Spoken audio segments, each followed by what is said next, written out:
오늘 하나님께서 주시는 말씀 보도겠습니다. 오늘 하나님께서 우리에게 주시는 말씀은 요한일서 2장 7절부터 14절 말씀입니다. 요한일서 2장 7절에서 14절 말씀입니다. 제가 말씀 읽도록 하겠습니다. 사랑하는 자들아, 내가 새 계명을 너희에게 쓰는 것이 아니라 너희가 처음부터 가진 옛 계명이니 이 옛 계명은 너희가 들은 바 말씀이거니와 다시 내가 너희에게 새 계명을 쓰노니 그에게와 너희에게도 참된 것이라.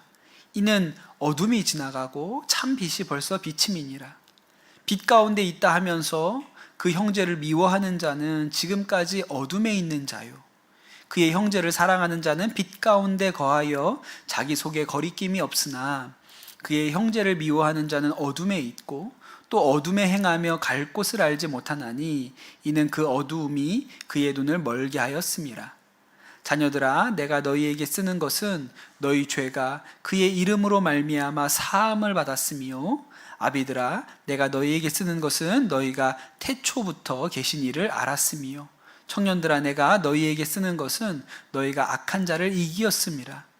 아이들아, 내가 너희에게 쓴 것은 너희가 아버지를 알았으며, 아비들아, 내가 너희에게 쓴 것은 너희가 태초부터 계신 이를 알았으며, 청년들아, 내가 너희에게 쓴 것은 너희가 강하고 하나님의 말씀이 너희 안에 거하시며 너희가 흉악한 자를 이기었음이라. 아멘. 하나님의 말씀입니다.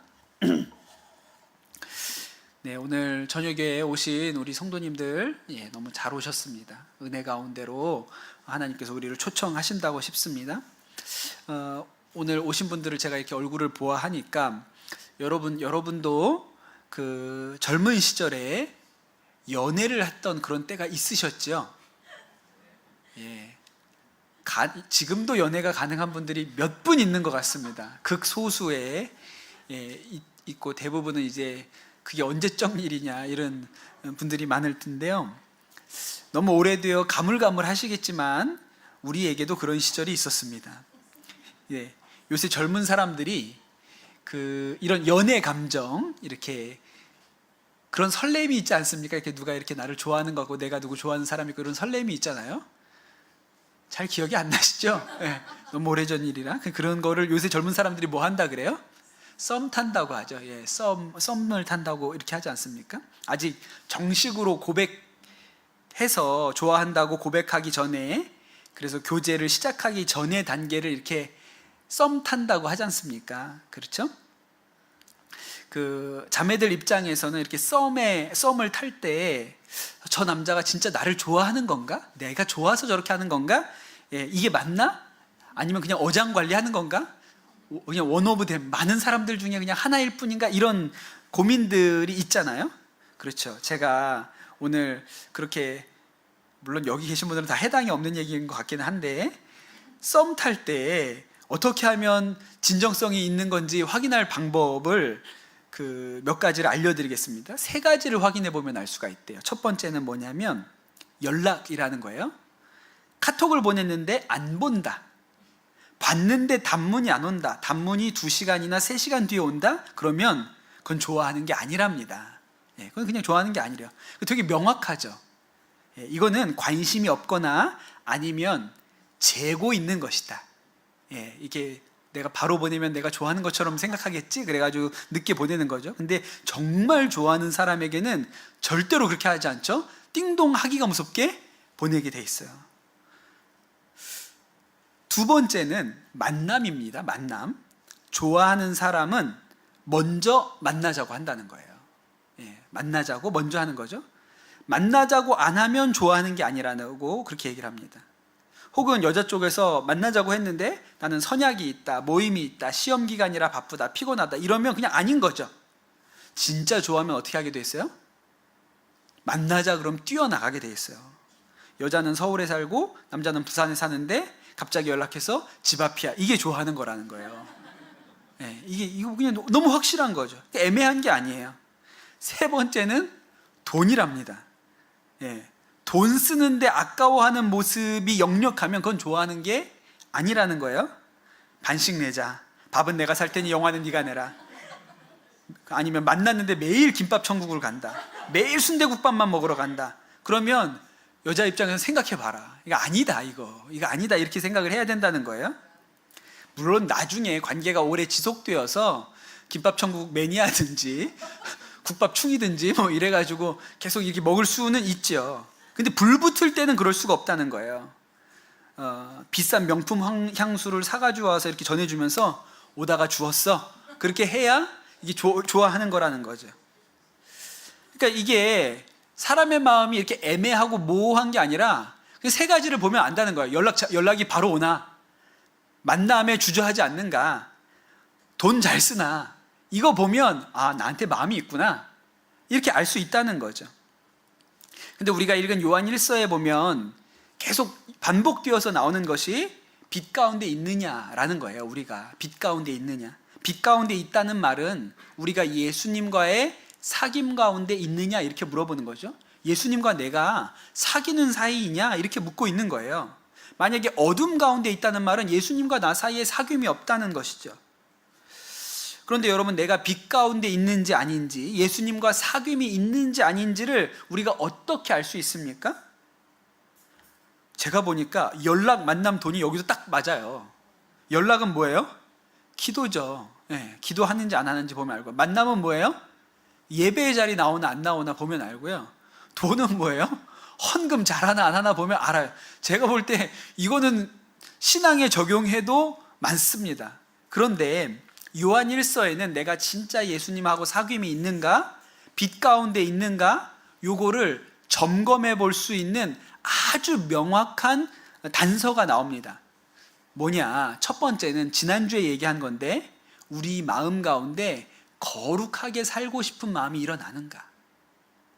이게 첫 번째예요. 우리가 지난주에 나눴지 않습니까? 우리가 빛 가운데 있는 사람은요, 거룩하게 살고 싶은 마음, 죄 안 짓고 살고 싶은 마음, 성결하게 살고 싶은 마음이 일어납니다. 하나님의 말씀대로 순종하며 살고 싶은 마음이 일어나요. 그런 마음이 있어야 빛 가운데 있다고 할 수 있어요. 그런데 가만히 생각해 보면 이것이 완벽하지 않습니다. 거룩하게 살고 싶은 마음이 바리새인들에게도 있었어요. 그렇죠? 가만히 생각해 보면 거룩하게 살고 싶은 마음, 죄 안 짓고 싶은 마음이 우리보다 더 컸던 사람들이 누구냐면 바리새인들이에요. 근데 그들이 빛 가운데 있었냐? 그렇게 보기 어렵거든요. 뭐가 부족했을까? 오늘 두 번째 단서가 나옵니다. 우리가 빛 가운데 있는가, 예수 그리스도와의 사귐 가운데 있는가를 점검해 볼 수 있는 두 번째가 나오는데, 이거 두 가지가 다 있어야 빛 가운데 있는 거예요. 두 번째는 뭐냐? 아주 분명하게 얘기하죠. 9절, 10절, 11절에 이렇게 나옵니다. 빛 가운데 있다 하면서 그 형제를 미워하는 자는 지금까지 어두움에 있는 자요, 그의 형제를 사랑하는 자는 빛 가운데 거하여 자기 속에 거리낌이 없으나 그의 형제를 미워하는 자는 어둠에 있고 또 어두움에 행하며 갈 곳을 알지 못하나니 이는 그 어둠이 그의 눈을 멀게 하였음이라 그래요. 그럼 여러분, 우리가 예수님과 사귐이 있냐, 우리가 빛 가운데 살아가고 있느냐를 뭘 보면 알 수 있어요? 둘 중에 하나가 아니라 이 두 가지가 반드시 다 있어야 돼. 하나, 거룩하게 살고 싶은 마음의 열정이 있어야 돼. 마음에 거룩하게 살고 싶은, 죄 안 짓고 살고 싶은 마음의 열망이 하나 있어야 되고요. 반대쪽에는 뭐가 있어야 돼요? 미워하는 마음이 없어요. 사랑하는 마음이 있어야 돼요. 이 두 가지가 동시에 있을 때 우리가 빛 가운데 있는 거예요. 유대인들, 바리새인들의 문제는 거룩하게 살고 싶은 욕망은 있었는데 그것만큼 미워하는 마음이 컸어요. 그래서 예수님이 미웠고요, 사울은 예수 믿는 사람들이 미웠던 거예요. 내가 율법을 잘 지켜라는 욕망이 컸는데 마음 한구석에는 너무 미운 사람들, 율법 안 지키는 사람들에 대해서 원망스럽고 미워하는 마음이 너무 컸어요. 그러면 빛 가운데 있는 게 아니죠. 그리고 두 가지가 다 있어야 됩니다. 하나는 죄 안 짓고 살고 싶은 마음, 하나는 사랑하는 마음, 누구를 미워하지 않는 마음이 있어야 되는 것이죠. 여러분, 오늘은 이 두 번째 것을 다룰 텐데, 우리 안에 미움, 시기, 원망 이런 마음이 있잖아요. 사실은 우리도 할 말은 있습니다. 그 사람이 잘못했고 나에게 상처를 줬고 그렇기 때문에 지금 나의 이 감정은 정당하다. 내가 그 사람을 미워하는 건 자연스러운 일이다. 그렇게 말할 수 있죠. 예, 그럴 수 있어요. 내가 이런 대접을 받았는데 나에게 미워하지 말라고 강요하는 것은 그게 폭력이다. 이렇게 이야기하기도 합니다. 그렇게 말할 수 있죠. 그런데 그렇게 주장한다고 해서 오늘 우리가 보는 이 말씀의 기준이 바뀌는 것은 아니에요. 미워하는 사람은 어둠 속에 있다는 것이 성경이 우리에게 가르쳐주는 말씀입니다. 형제를 사랑하는 자는 빛 가운데 있고요, 마음에 숨길 것이 없습니다. 그러나 형제를 미워하는 사람은 어둠 가운데 있는 거예요. 여러분, 에덴 동산을 한번 생각해 보십시오. 아담과 하와가 선악과를 따먹었습니다. 그리고 죄가 이렇게 들어왔죠. 하나님이 아담한테 물으셨어요. 너 나로 먹지 말라고 한 그 나무의 열매를 먹었느냐? 그랬더니 아담이 뭐라고 얘기를 합니까? 핑계를 대죠. 하나님께서 저와 살라고 짝지어 주신 여자가 저 열매를 나에게 주었기 때문에 내가 먹었습니다. 여러분, 이 대답에 뭐가 있어요? 이 대답에 아담의 마음에 뭐가 있습니까? 하와를 향한 원망이 있어요. 되게 놀랍죠? 싫어하는 마음이 있는 거예요. 그전에는 그런 마음이 없어요. 죄가 들어오기 전에는 그런 마음이 없었는데 죄가 쑥 들어오고 나니까 아담이 하와를 향하여 원망을 뱉어냅니다. 예, 어둠 가운데 있는 것이죠. 가인과 아벨을 생각해 보세요. 하나님께서 아벨의 제물은 받으셨는데 가인의 제물은 받지 않았습니다. 성경이 뭐라고 기록하냐면 가인이 화가 나서 얼굴빛이 바뀌었다 그랬어요. 지금 가인이 어둠 가운데 있습니까? 빛 가운데 있습니까? 어둠 가운데 있어요. 그리고 나서 아벨을 쳐 죽이죠. 하나님께서 가인에게 아벨이 어디 있느냐 이렇게 물으셨는데 가인이 핑계를 댑니다. 모릅니다. 제가 아우를 지키는 자입니까? 그런데 그는 어둠 가운데 있는 거예요. 부인할 수 없죠. 사울이 백성들이 하는 이야기를 듣습니다. 사울은 천천히고 다윗은 만만이다. 야, 인기가 다 다윗에게로 넘어갔으면 이 백성이 얼마 안 있으면 저 다윗을 왕으로 세우겠구나, 이런 생각이 듣죠. 그때부터 사울이 어둠에 사로잡혔습니다. 완전히 사로잡혔어요. 그리고 그 후로는 그의 모든 힘을 다 동원해서 다윗을 잡아 죽이는 일에 혈안이 됩니다. 딱 보세요. 여러분, 사울이 빛 가운데 있습니까? 어둠 가운데 있습니까? 어둠 가운데 있어요. 그리고 결국은 그 어둠 가운데, 두려움 가운데 살다가 망하는 길로 갔죠. 근데 여러분, 다윗은 어떻습니까? 완전히 반대예요. 그는 블레셋에게 도망 다니고 블레셋에게까지 도망을 가고 또 죽을 뻔하고 아둘람굴에 가서 온갖 엉뚱한 사람들하고 함께 살고 했지만 다윗 안에는 빛이 비추고 있었어요. 계속 그는 빛 가운데 있었습니다. 그러니 광야에서 2번이나 사울을 죽일 기회가 주어졌지만 사울을 죽이지 않아요. 왜냐하면 다윗에게는 사울을 향한 미움이 없어요. 그러니까 사는 거는, 사울은 왕궁에 사는데, 환한 왕궁에 사는데 어둠 가운데 살고, 다윗은 뭐 광야로 동굴로 그냥 빛이 없는 곳으로 돌아다니는 것 같은데 그의 마음 가운데는 빛이 비추고 있는 거예요. 완전히 다른 것이죠. 여러분, 우리가 예수 그리스도의 진리의 빛이 우리의 마음 가운데 비추면 제일 먼저 어떤 죄가 떠오를까요? 사랑하지 못한 죄가 떠오릅니다. 그거 되게 놀라운 일인데, 참 이상하게도 뭐 온갖 죄가 떠오를 수 있겠죠. 그런데 그 중에서 사랑하지 못한 죄가 떠올라요. 제가 그 여름 겨울에 청소년들 데리고 수련회를 많이 다녀봤잖아요. 이제 거기서 이제 수련회 동안에 아이들이 은혜 받고 예수님을 만나고 이렇게 마음이 변화되는 일들이 일어납니다. 예수 그리스도의 진리의 빛이 아이들 심령을 막 이렇게 비추는 거죠. 그러면 그 아이들 마음 가운데 있던 어둠이 드러나요. 어둠이 드러나요. 초등학생들 데리고 제가 이렇게 복음 집회를 했을 때 마지막 날에 하나님께서 우리의 마음을 만지신 사람들이 있으면, 하나님께서 내 마음에 빛을 비춘 사람들이 있으면 앞으로 나와서 자기의 죄를 고백하고 자신이 누린 은혜를 나누라, 그렇게 얘기를 했습니다. 초등학생들 데리고요. 앞으로 나왔을까요? 안 나왔을까요? 쭉 나와서 섰어요. 쭉 나와서 서요. 초등학생들이. 그리고 이 앞에 한 사람씩 나와가지고 자신의 죄를 고백하는데 벌벌 떨어요. 초등학생들이 벌벌 떨어, 마치 하나님 앞에 서 있는 것처럼 벌벌 떨어요. 그러면서 앞에 나와서 떨면서 눈물을 뚝뚝 흘리면서 하는 이야기가 뭘까요? 무슨 죄를 고백할까요? 게임 많이 해서 이런 거 아니에요. 엄마 아빠 미워했어요. 엄마 아빠 미워했어요. 제일 많습니다. 엄마 아빠 미워했어요. 엄마 없었으면 좋겠다고 생각했어요. 엄마 죽었으면 좋겠다. 아빠 없었으면 좋겠다고 생각했던 마음을 떨면서 고백합니다. 나중에 우리 아들이 그걸 고백할지도 몰라요. 아직 진리의 빛이 비추지 않아가지고 아직은 얘기를 안 하고 있는데, 진리의 빛이 비추면 우리 아들이 그 얘기를 할지도 모릅니다. 근데 되게 놀라운 게, 그 초등학생들, 그 아이들이 정말 은혜 가운데, 빛 가운데 드러나서 이 아이들의 입으로 고백하는 죄가 뭐냐면 엄마 아빠 미워한 죄에 대해서 고백해요. 그 진짜 이상한 일이죠. 그 진리의 빛이 우리 가운데 비추면 우리 안에 뭐가 드러납니까? 누군가에 대해서 원망하고 미워하고 사랑하지 못했던 것들이 드러나게 돼요. 이승재 목사님이라는 분이 계세요. 이분이 대학 시절에, 믿지 않는 가정에서 태어나서 대학 시절에 예수님을 만나고 CCC 간사로 26년 동안 사역을 하셨어요. 그 중에 10년은 중국에 가서 중국 대학생들 선교하는 일을 그렇게 하셨던 분입니다. 지금은 한국에 들어오셔서 가까운 교회라는 교회를 개척하셔서 거기서 섬기고 계신 분이세요.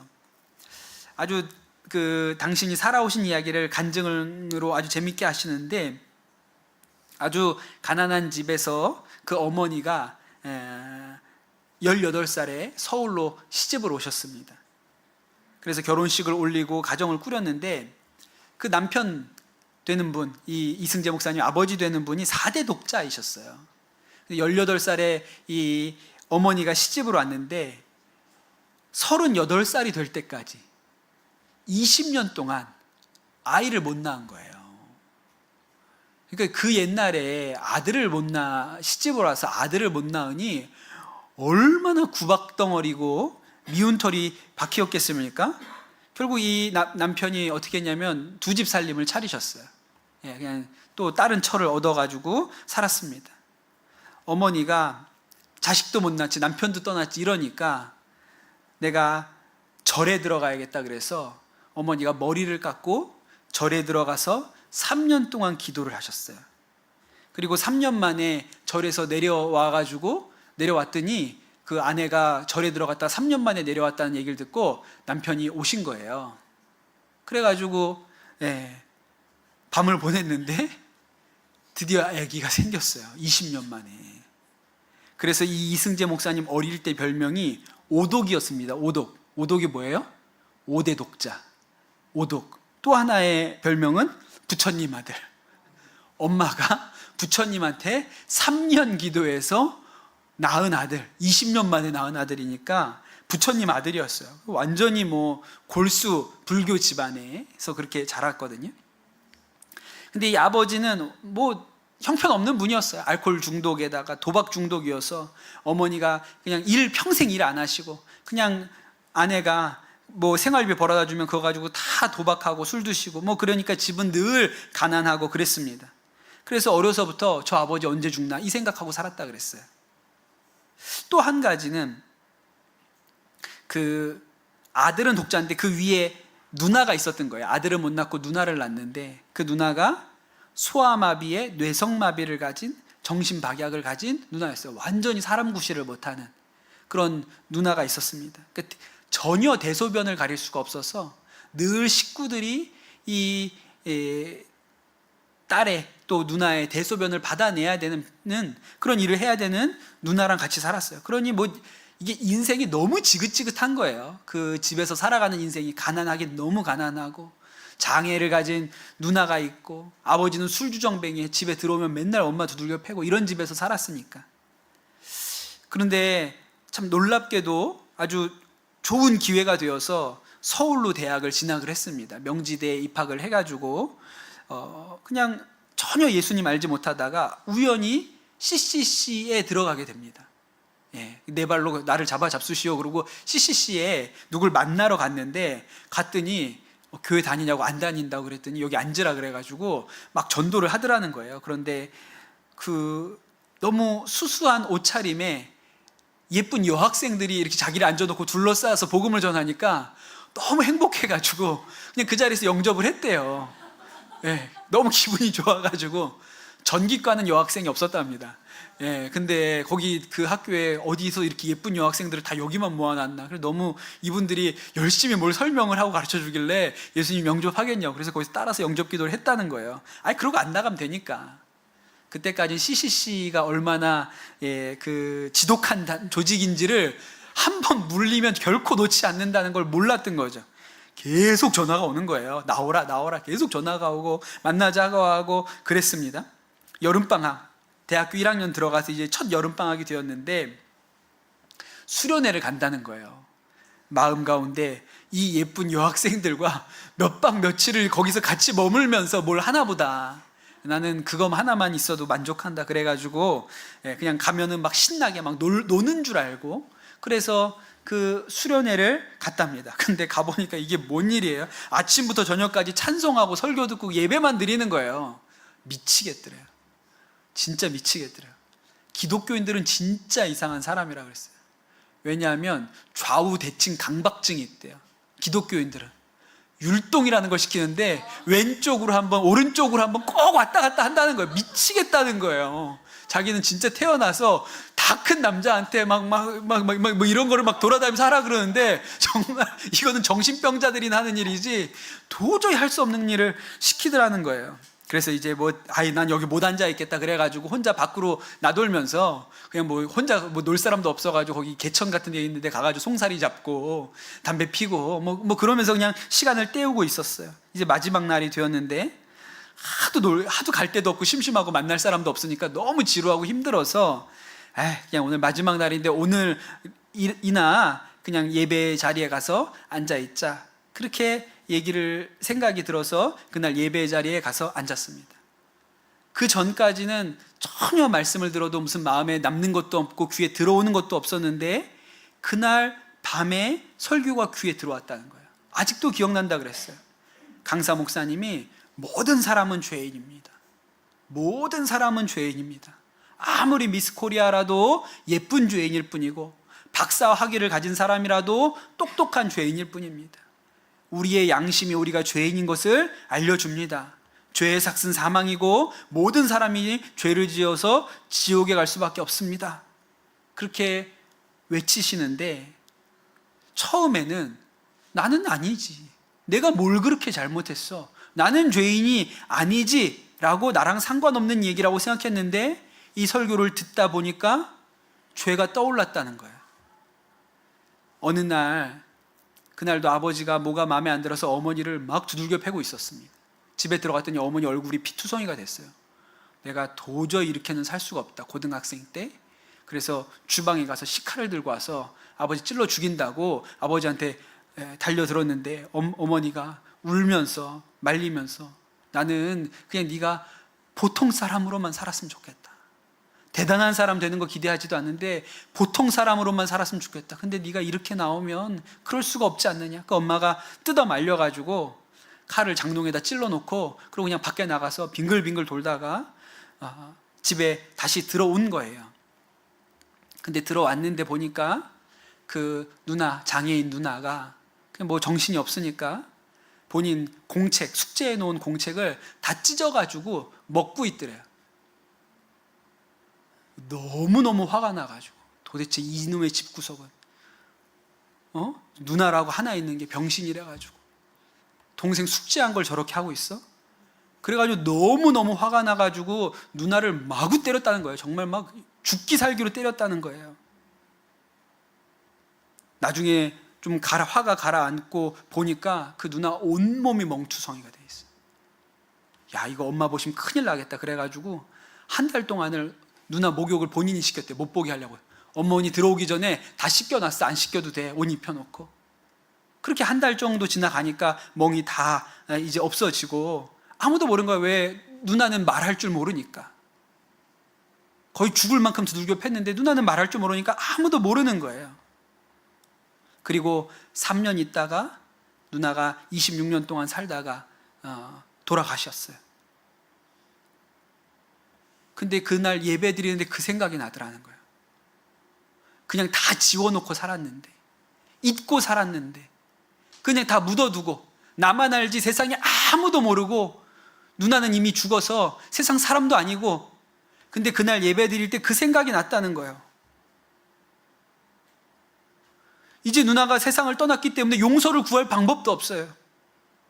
내 힘으로는 이 죄를 어떻게 감당할 수가 없다고 생각이 들었어요.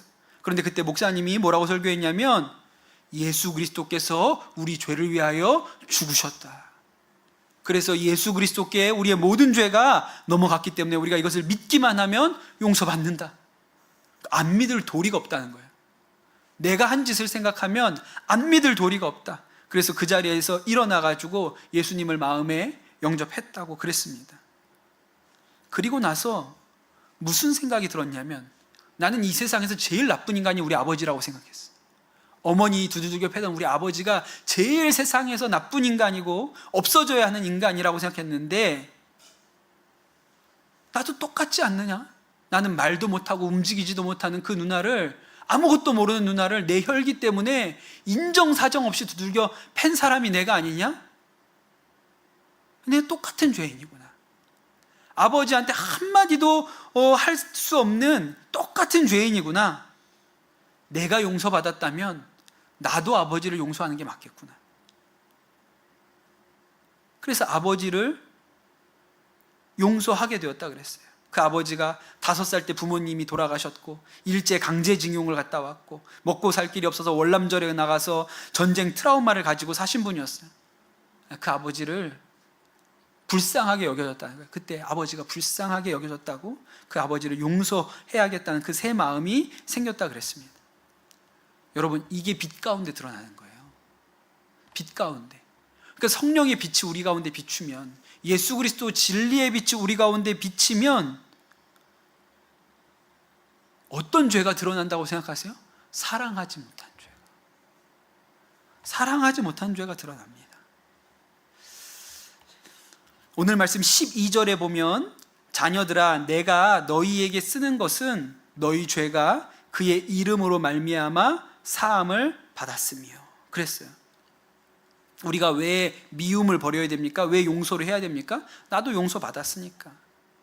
우리가 빛 가운데 있으면 사랑해야 된다는 마음이 생기고 용서해야 된다는 마음이 생깁니다. 자연스럽게 일어나는 거예요.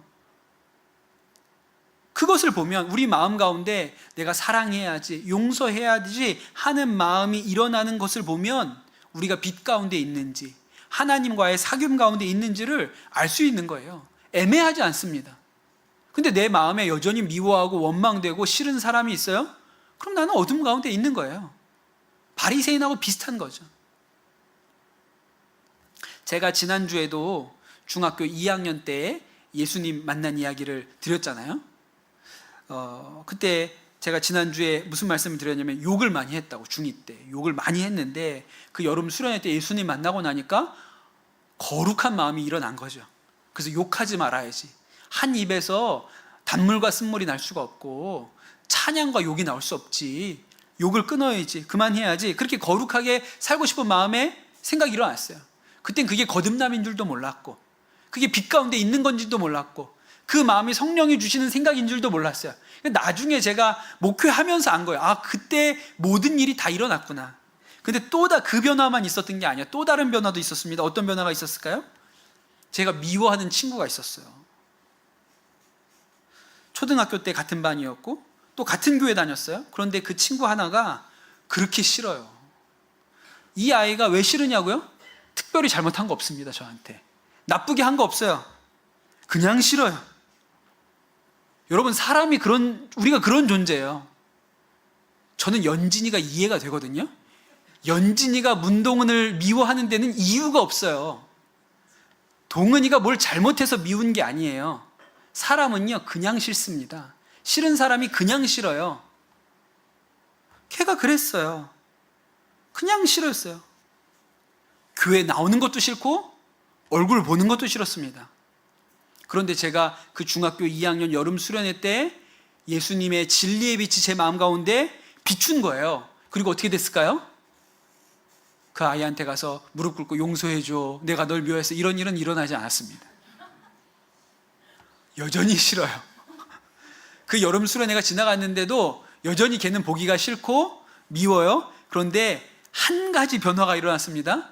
미워하는 내 감정 때문에 내 마음이 불편해지기 시작했어요. 처음으로 이렇게 미워하면 안 되지, 그런 생각이 들었어요. 그러니까 연진이가 예수님을 만났으면요, 마음에 동은이가 미운데 이러지 말아야지 하는 생각이 들어요. 그런데 성령님의 진리의 빛이 없잖아요. 그러면 그냥 마음껏 온 힘과 온 능력을 다해 미워할 수 있습니다. 최선을 다해 미워할 수 있어요. 그런데 여러분, 성령님이 우리의 마음을 비추시면 여전히 미운 사람이 있어요. 해결 안 되는 게 있어요. 근데 어때요? 이건 아닌데, 이건 아닌데, 계속 이렇게 살 수는 없는데, 이 문제를 해결해야 되는데, 이런 마음에 부담이 일어나요. 이것이 성령께서 우리 마음 가운데 비추시는 일인 거죠. 그래서 제가 그 중학교 2학년 때 마음이 괴로워지기 시작했어요. 그 친구를 미워하는 일 때문에 마음이 괴로워지기 시작해서 기도하게 됐습니다. 하나님, 그 친구를 제가 사랑하게 도와주세요. 미워하지 않게 도와주세요. 사랑의 마음을 도와주세요. 여러분, 하나도 놀랍지 않으시죠?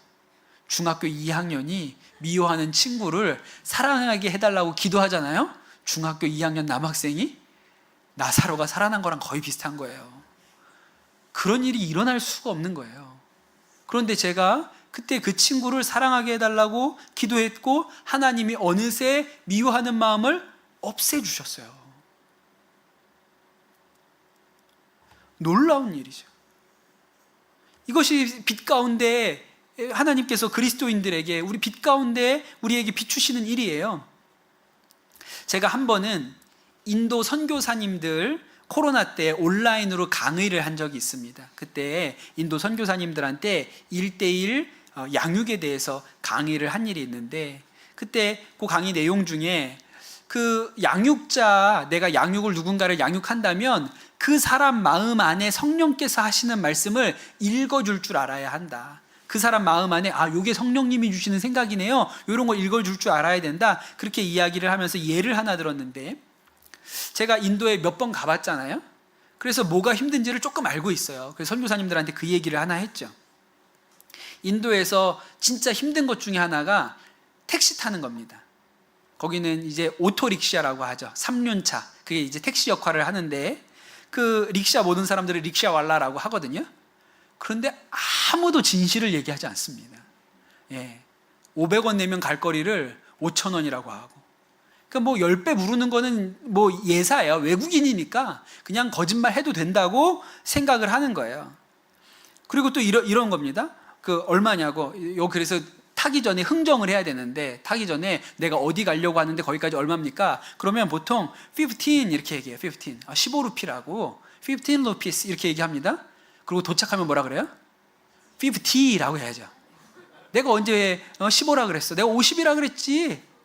그럼 거기서 막 싸우는 거예요. 내가 분명히 해야 돼. 그래서 이제 나중에는 안 속으려고 1550 이렇게 해야 되는 거예요. 안 속으려고. 기분 잡칠 때가 너무 많습니다. 그냥 어디 갔다가 은혜 받고 돌아오다가도 릭샤 타고 와가지고 내릴 때 싸움박질 한번 나고 하고 나면 너무너무 싫은 거예요. 이놈의 나라 지긋지긋하다, 이런 생각이 들어요. 제가 그 얘기를 하고 나서, 여러분, 그 몇 루피, 우리 돈으로 몇백 원도 안 되는 돈 때문에 신랑이 하고 목소리 높여서 싸우다가 집에 들어가서는, 야, 내가 이러려고 인도에 선교사로 왔나, 그런 자괴감 들고 괴로운 적 있으셨습니까? 그랬더니 다 있다는 거예요. 그 마음이 성령님 주시는 마음입니다. 제가 그렇게 이야기를 드렸거든요. 그러니까 그 마음 안에 내가 여기 사랑하러 왔지, 내가 이 사람들 품으러 왔는데 내 꼴이 이게 뭐야, 이게 몇백 원 때문에, 이런 자책하는 마음이 있잖아요. 그게 진리 되신 성령께서 우리의 마음을 비추시기 때문에 그런 생각이 일어나는 거거든요. 지금은 네팔에서 사역하시는데 노 선교사님이세요. 인도에서 오랫동안 사역하시다가 인도에서 추방당해서 지금은 네팔에서 사역하시는 조동욱 선교사님이라는 분이 계십니다. 굉장히 인도 선교사 중에서는 제일 원로급에 가까운 분이세요. 참 인도 선교하시면서 어려운 일도 많으셨죠. 거기 그때 뭐 극우 힌두 단체가 협박도 하고 교통사고도 크게 나셨고, 또 그러다가 결국은 뭐 추방까지 당하셨으니 다 일구었던 모든 선교지의 모든 걸 다 내려놓고 그냥 떠날 수밖에 없는 형편까지 되셨으니까요. 그러다가 지금은 네팔에서 사역을 하고 계십니다. 근데 진짜 너무 좋은 분이거든요. 굉장히 인격자이시고 사랑도 많으시고, 저 선교사님들은 저런 분들이구나, 저렇게 여유가 있구나, 그런 분이에요. 제가 왜 이렇게 설명을 하냐면, 제가 그 20대에 한번 여행을 가다가 그 인도에 갔어요. 그때 이 조동욱 선교사님 딱 한 번 마주친 적, 그냥 인사드린 적 한 번 있습니다. 한국에서 어떤 그 목회자 모임 때 한 번 인사드린 적이 있어요. 그리고 인도 갈 때 선교사님 그 이름하고 전화번호, 이메일 요렇게만 적어 갔거든요. 그래서 그 선교사님이 계신 곳이 실리구리라는 곳인데, 실리구리에 도착해가지고 그냥 전화를 했어요. 선교사님, 전화를 받으시더라고요. 핸드폰을 전화했더니 전화를 받으시는데, 제가 저 선교사님, 저는 한국에서 온 엄지현이라고 합니다. 제가 지금 그때 한번 인사드린 적이 있는데 제가 지금 실리구리 역에 와 있습니다. 한번 찾아뵙고 싶은데요. 그냥 무작정 간 거예요. 무슨 간다고 얘기도 안 하고 그냥 다짜고짜 실리구리까지 사는 데까지 와가지고 그냥 전화를 드렸더니 선교사님, 아이고 어떡하죠? 지금 제가 네팔에 와 있는데. 그러십니까? 뭐 어쩔 수 없죠. 그랬는데 조금만 기다리세요. 저녁까지만 기다리시면 제가 다시 인도로 돌아갑니다. 그래서 오셨어요. 그리고 일주일을 저를 데리고 다니시면서 그냥 시간을 내서 구경도 시켜주시고 좋은 얘기도 해주시고 재워도 주시고, 그냥 그런 분이에요. 일면식도 없는데, 그냥 한 번 본 것밖에 없는데 무슨 특별한 뭐가 있는 것도 아닌데 그냥 찾아왔다고 먹여주고 재워주고 데리고 다니고 구경시켜주고 뭐 그러시던 분이세요. 그러니까 진짜 사랑이 많은 분이고 그냥 뭐든지 이렇게 열려있는 분이시거든요. 그런데 이 조동욱 선교사님이 한 번은 그 한국에 있는 후원자들에게 기도 요청을 하시는 편지를 보내신 게 있어요. 제가 그걸 읽고 너무 감동이 됐습니다. 이렇게 기도 요청을 하셨어요. 저를 위해서 기도 좀 많이 해주시기 바랍니다. 특별히 모든 사람을 더 깊이 사랑할 수 있도록 기도해 주시기 바랍니다. 제가 아직도 철이 덜 든 것 같습니다. 제가 사역하는 이곳에는 어려운 일, 힘겨운 상황이 많이 생깁니다. 그런 일들 뒤에는 덫에 걸려 나무에 매달린 짐승을 잡아먹지 못해 안달하며 나무 밑에서 어슬렁거리는 짐승처럼 저를 괴롭히는 사람들이 많습니다. 제가 저들을 미워하지 않는 정도의 믿음은 얻었습니다. 감사하지요. 제게는 저들을 미워할 시간도 없을 뿐더러 그럴 마음이 생기지도 않습니다. 오히려 저들을 긍휼히 여기고 격려하고자 하는 마음이 앞섭니다. 그러나 더 너그럽게, 더 다정하게, 더 부드럽게 저들을 품어주고 격려해주지 못하는 저를 발견하게 됩니다.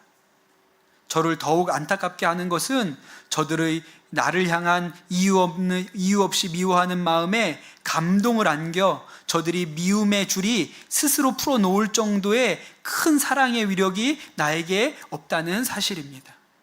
정말 큰 사랑, 아무나 아무 것이나 녹여내릴 수 있는 농익은 사랑을 가질 수 있도록 기도를 부탁드립니다. 제가 마음이 괴롭습니다. 안 미워하는 정도가 아닌 거예요. 그 사람들이 내 자식도 아니고 내 아들, 딸도 아니고 대적하는 자들이에요. 선교사님 이렇게 선교 편지에 보내주신 거에 보면 협박 편지가 들어있어요.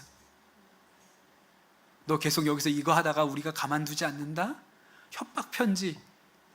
그런 거 보내는 사람들이 밉지 않아요. 정죄하지도 않아요. 그런데 선교사님 마음에는 뭐가 괴로워요? 더 사랑하지 못하는 거예요. 완전히 그 사람들 녹여낼 수 있을 만큼 사랑해내지 못하는 것 때문에 마음이 괴로우시다는 거예요. 이게 빛 가운데 있는 거죠. 더 큰 사랑이 갖고 싶어요. 더 큰 능력의 사랑이 갖고 싶은 거예요. 녹여내서 어떤 사람이라도 무엇이라도 녹여낼 수 있는 그런 마음이 있게 되기를 기도해달라. 그런 편지를 보내셨어요. 사랑하는 성도 여러분, 우리 안에 혹시 아직 예수를 믿는데도 불구하고 아직 마음 안에 미움의 문제, 용서의 문제, 이게 해결 안 된 사람이 있습니까? 그 일 때문에 여러분 마음이 괴롭고 힘이 드십니까? 여러분, 그 사람이 누굽니까? 대부분 가족일 거예요. 배우자이거나 자식이거나 부모이거나.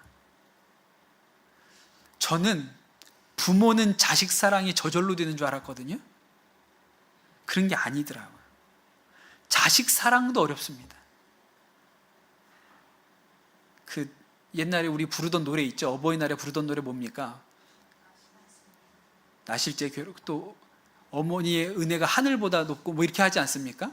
하여튼 그런 가사가 있었던 것 같은데, 제 생각에는 부모의 사랑이 그렇게 크지 않더라고요. 실제로 그렇게 크지 않아요. 내가 받은 사랑이 그렇게 크다고 느꼈는지 모르겠지만 내가 자녀를 낳아서 키워보니 자녀 사랑하는 마음이 그렇게 크지 않아요. 때때로 보면 간장종지 같더라고요. 자식도요, 말 잘 듣고 순종 잘하는 아이는 사랑하는 것이 쉽지요. 근데 부모의 뜻에 어긋나 있고 말 안 듣고 사고 치는 자식은 넌 내 자식 아니다 하고 싶은 마음이 듭니다. 그럼 우리가 어떻게 기도해요? 하나님, 변화시켜 주세요. 우리 아이들을 변화시켜 주세요. 우리 남편을 변화시켜 주세요. 우리 부모님을 변화시켜 주세요. 그런데 여러분, 이런 기도는 응답받기가 어렵습니다. 기도를 바꿔야 돼요. 어떻게 해요? 하나님, 더 큰 사랑을 주십시오. 조동욱 선교사님처럼 더 큰 사랑을 주십시오. 갑절의 사랑을 주십시오. 정말 큰 사랑, 아무나 아무 것이나 녹여낼 수 있는 농익은 사랑을 가질 수 있도록 하나님 저에게 은혜를 더하여 주시옵소서. 그렇게 기도해야 응답받아요. 오늘 새벽에 저는 이 말씀이 저에게 주시는 말씀 같았습니다. 엘리사가 엘리야를 따라 가잖아요. 엘리야가 그만 따라와라, 거기 있어라 했는데도 불구하고 이 엘리사가 기어코 따라갑니다. 길갈까지 갔다가 베델로 갔다가 베델에서 여리고로, 여리고에서 요단강으로 가는 데마다 그만 따라와라, 그만 따라와라. 근데 또 계속 따라가요. 왜 그렇게 따라갔습니까? 이제 스승님 곧 하늘로 올라가실 텐데, 우리 엘리야 스승님이 이 이스라엘의 병거와 마병, 이 이스라엘을 버틴 분이 저분인데, 저분이 하늘로 올라가시면 이제 내가 그 책임을 져야 되는데 나는 힘이 없네, 나는 능력이 없네. 그러니 나는 갑절의 능력을 주십시오. 갑절의 영감을 주십시오. 여러분, 우리한테 뭐가 필요합니까? 갑절의 사랑이 필요하잖아요. 갑절의 사랑이. 미워하지는 않아. 그냥 미워하지는 않아. 근데 여러분, 진리의 빛이 비추면 그것으로 충분하지가 않은 거예요. 하나님, 아무거나 아무 것이나 녹여낼 수 있는 농익은 사랑이 나에게 있게 해주십시오. 하나님, 내가 내 배로 낳은 자식도 이만큼 사랑하지 못하는데 어디 가서 예수 믿는다고 하겠습니까? 하나님, 내게 갑절의 사랑을 주십시오. 미워하지 않는 것 정도에서 멈추지 않고 갑절의 사랑을 주십시오. 여러분, 이런 마음이 여러분 안에 있으면 여러분은 빛 가운데 있는 것입니다. 빛 가운데 있는 거예요. 여러분, 두 기둥이 있어요. 우리가 정말 주님 안에 사귐이 있는지, 우리가 예수 그리스도의 진리의 빛 가운데 살고 있는지 두 가지 기준이 있어요. 하나는 거룩하게 사는 것입니다. 마음 안에 죄 안 짓고 거룩하고 정결하게 주의 기쁨을 위해서 살아야지, 이 마음 하나가 있어야 되고요. 똑같이 동시에 미워하지 않게 해주십시오. 미운 사람이 없게 해주십시오. 용서하게 해주십시오. 미워하지 않는 것을 뛰어넘어서 끌어안을 수 있는 사랑의 힘이 있게 해주십시오. 근데 그게 없는 것 같을 때 우리 안에 하나님, 갑절의 사랑을 주십시오 라고 기도하는 사람이 빛 가운데 있는 사람이에요. 하나님과 사귐이 있는 사람입니다. 마태복음에 예수님이 뭐라고 얘기하셨냐면 이렇게 얘기하셨습니다. 너희가 너희를 사랑하는 자를 사랑하면 무슨 상이 있으리요? 세리도 이와 같이 하지 않느냐? 사랑할 수 없는 자를 향해서 하나님, 갑절의 사랑을 주십시오. 저는 능력이 없습니다. 저는 힘이 없습니다. 그러니 저에게는 갑절의 사랑을 주십시오. 갑절의 용서를 주십시오. 그럼 예수님 마음이 우리 가운데 있는 것이죠. 진리의 빛이 우리 가운데 비추는 것입니다. 사랑하는 우리 성도 여러분, 저는 여러분이 진짜 예수님과의 사귐 가운데 있으시기를 축복합니다. 예, 여러분 안에 빛 가운데 내가 빛 가운데 있구나. 다른 거 뭐 있습니까? 그냥 정말 내 마음에 죄 짓지 않고 살고 싶은 마음의 열망이 있습니까? 오케이, 할렐루야, 빛 가운데 있으신 거예요. 그런데 그 마음에 더해서 미워한 사람이 없어요. 형제에 대하여 미워하는 마음이 없어요. 더 사랑할 마음이 부어져요. 안 미워하는 것을 뛰어넘어서 농익은 사랑으로 녹여내고 싶은 마음의 간절함이 있어요. 그럼 여러분 빛 가운데 있으신 거예요. 여러분 오늘 이 밤에 빛 가운데로 나아가는 은혜가 여러분에게 있게 되시기를 축복합니다. 우리 같이 찬양하고 기도하도록 하겠습니다.